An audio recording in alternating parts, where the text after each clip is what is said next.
Okay, here we go. Action.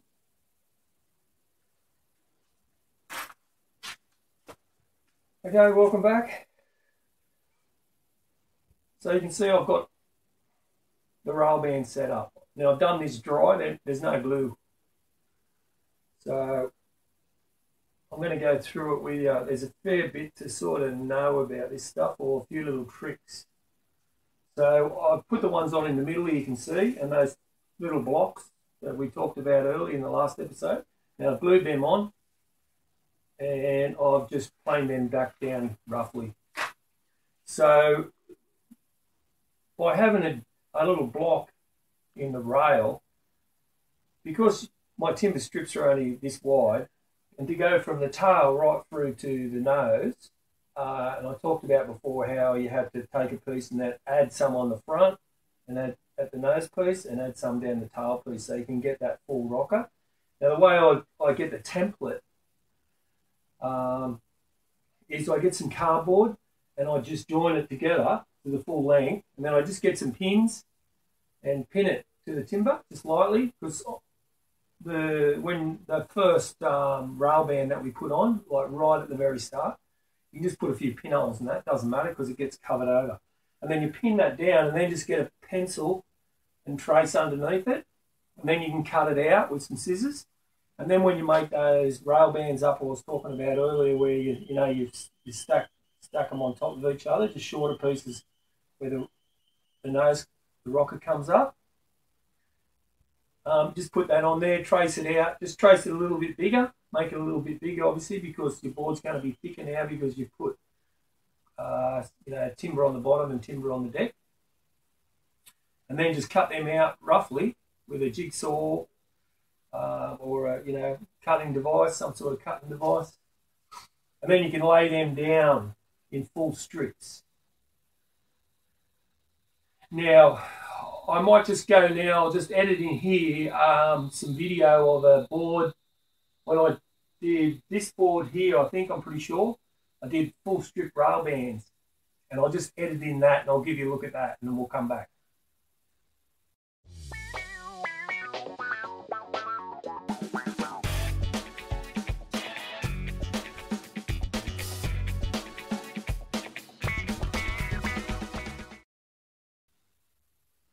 Okay, so you see what I mean? It's sort of similar to what I've got here.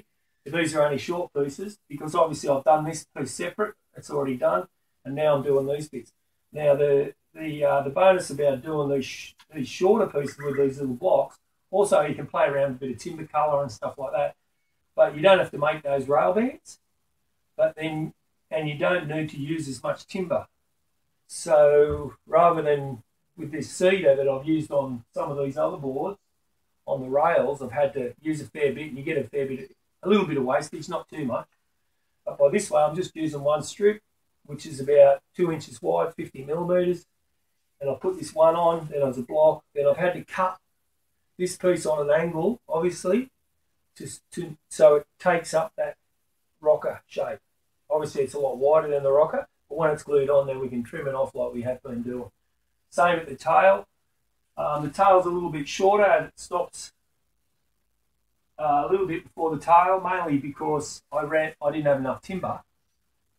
I could have ran it a little bit further, but what I'll do there is got little bits of offcut that'll come off this stuff, and I'll just glue them on little squares all the way around the tail.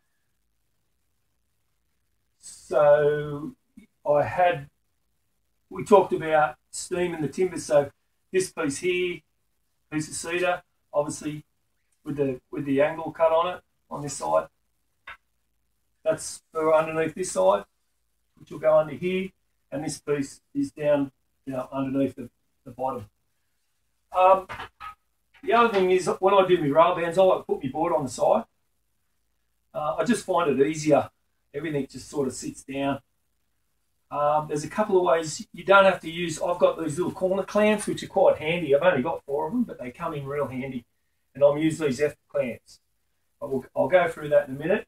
But what you can use is, the big long sort of sash clamps, and go right across and screw them in. That's if you're doing the full length one. Other clamps is, big long F clamps, which you can go the full width of your board. Put them on like that, and if you haven't, and I have used earlier when I first started making these big heavy duty sash clamps in there. They do work. They're just heavy and you know, cumbersome, but they work. The other thing you can do if you've only got a couple of clamps is you get a roll of this stuff here is packing tape that they use to pack up boxes, and you just put that on and you wrap it around real tight. You can wrap it around your board. So if it's up on its side, it's just, I find it easy to work with. I put some foam blocks in here in the rack to stop it moving around. And you just put that and wrap it around. So there's all sorts of ways. There's obviously other ways to do it, which I haven't discovered. But this is, I'm only showing you what I do. So when I set all these up, what I've been doing is putting little blocks in there so it doesn't damage the board. So what I do is I set it all up dry, do it all dry. These little wedges, they go in when I've actually glued the board. So when I put these F clamps on, I'll take one off and I'll show you.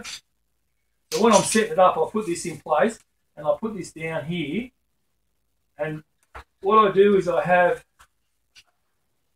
these little blocks and I get tape, a bit of tape, and I just rip off a bit, and I'll come over a bit closer, and I just, you know, fold it over and just stick it on the back like that. And you can stick them to your board and they don't move. So when you set it all up dry, then you know your clamps are going to go back in. Just got to remember which clamp goes where. The other thing I do is when I set them up, I have all these other little offcuts and I put a piece of timber on top. So I measure it out, I put my little block in that we just talked about, these little blocks here, and one on the other side, and I push the F clamp down hard against it, and then we do it up. I take those little blocks out, and that leaves you a little gap in there. Now I've been using these wedges, these little blue wedges. They're flooring, for doing flooring. I did some flooring inside, and they came with the kit, and they've been invaluable, these things. And so what I do is, you know, we put the glue on, batter it all up, put the glue down, and then I slip these underneath these wedges, which puts the pressure down on top. Holds it down pretty good, actually. So what I'll do quickly is I'll take these clamps off and just put them in position on the floor so I know which one goes where. And these little corner clamps there are just awesome. But, you know, they're only so wide, and because my timber's a bit wide, I've had to cut a little piece out of there. I won't move the camera, I'll leave it there. So just loosen this off and you'll be able to see it. So I put a little block in there when I clamp it down to spread the weight. Same down here on the end. So basically, there's my piece. Cut that little piece out there so it fits in. It's got the angle. And then I just, you know, butter that up with glue. Slip this in. And when you put your glue on, I put the foaming glue, or you can use a resin putty. Just make sure you've got it right along the edges. It doesn't matter if it's not fully in the middle here. It needs to be on the edges because that little join will be exposed. If you're going to use oil, if you're going to put resin on it, it's not so bad. But if you're going to use oil finish, you want to make sure those joins are fully sealed off. And so we've got our glue on. We put that in its position up here. Put a little block underneath. Tighten him up. And then just make sure it's got coverage around the rail. And then just work your way along. You got your little block, put your block down, put your clamp on, do him up tight, have your next one, put your little block on, put your clamp on, get it nice and square. You want to get this piece of the clamp square to the timber. That one's out a little bit. Like so. So you're working your way from here, working your way down, and then put a little block underneath that bit at the end, and do that up. Now you don't want too much tension in, because if you do them up too tight, they just slip up the board because the board's curved. You don't want to put too much tension on the deck now. And then just check underneath, make sure there's no gaps, or actually you've got to pull these out. And actually loosen that off again, so you can, and then work your way down. Put your clamp in, your wedge in, sorry. Next one, push it down, put your wedge in, push that down on there. You do him up, have a bit of a look. That works pretty good. So what I'll do, I'll just grab the camera now. I think I've gone over everything for you. Obviously this is the one layer, and then the next layer I'm going to have lots of little pieces which I'll just glue on the rails with little stripes of cedar in between, like we talked about before with what I call the tiger stripes. And they'll run that way. But when you do those, just a little tip, is you cut them. I don't use the bead and cove. I actually turn the timber, because the bead's on this side and the grain runs that way. I actually cut them so they run that way on the board, and then that way the grain's going lengthways. So when you come to plane it on your planer, it comes off a little nicer and easier. It doesn't tend to chip instead of planing the end grain. So I'll just grab the camera and I'll just go over a little bit with you, a bit closer. And yeah.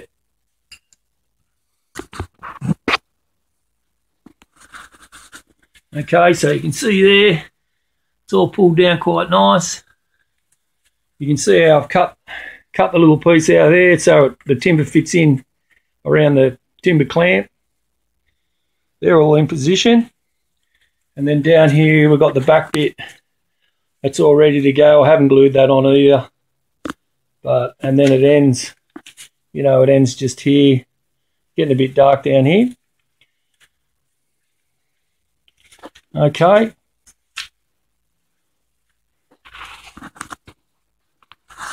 All right, so obviously I'll put these on, get these on both sides, and then I'll cut up the other little pieces, and we'll pick it up there in the next episode, eh? Don't forget, if you're enjoying these little episodes, I need subscribers, so share it with your friends, get them to subscribe it, to subscribe my video, sorry.